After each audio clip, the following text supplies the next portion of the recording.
A group of Afghan war veterans who claimed asylum in Australia at the 2018 Invictus Games are pleading with the Australian government to bring their families here safely. For 2 years, they've been fighting for visas for their wives and children, saying they're at risk of the Taliban. And while the Australian government had tried to get them on an evacuation flight, their efforts were unsuccessful. Now it's feared they'll be left behind. The war in Afghanistan has condemned these former soldiers to an endless cycle of suffering. They've lost limbs, their country, their family life, and as the war comes to a gut-wrenching end, they're losing hope. دا خبره راغله او د افغانستان د سقوط په حال کې مخکینی دولت نو ډېر زیات تاثیر په موږ باندې وکړ ډېر زیات خفه سو ورته تر اوسه پورې هم موږ خفه یو ځکه چې موږ ډېر شهیدان ورکړل ډېر زخمونه مو ورکړل ډېر خلک زخمیان سول زما خپله هم دغه پښه په لاس کې ورکړه د همدغه دې.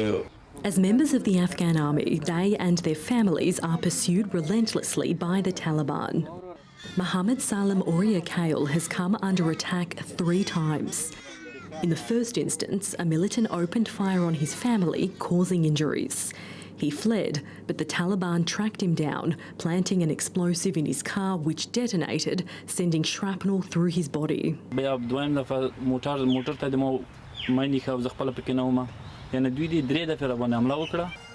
When the men came to Australia in 2018 to compete in the Sydney Invictus Games, they never boarded a plane back home. In 2019, they were granted permanent residency, and they've been fighting to bring their wives and children here ever since. Doctor, psychologist, doctor, doctor, 2 هفتو کې میاس کې یو ځل تلم اوس هر هفته زه ډاکټر ته ورځم. The Australian government has been processing their visas for an agonising 2 years.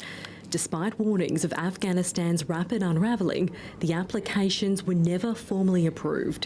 The immigration lawyer representing the family says the government moved mountains to evacuate the group over the past 2 weeks, but in the end, it was an impossible task.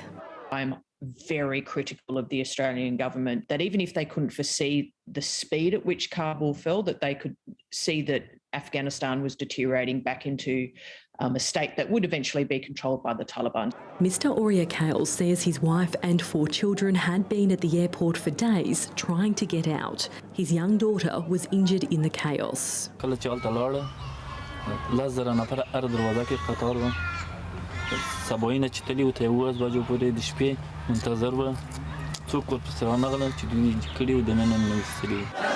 On Thursday, amid increasing warnings of an attack, he told them to leave. They did. An hour later, the suicide bombing took place. Mr. Nassari and Mr. Arsalan's families also narrowly missed the explosion. Now they're pleading with the Australian government to find another way to get their loved ones to Australia safely. There is only so much heartache they and all of Afghanistan can endure. Abby O'Brien, SBS World News.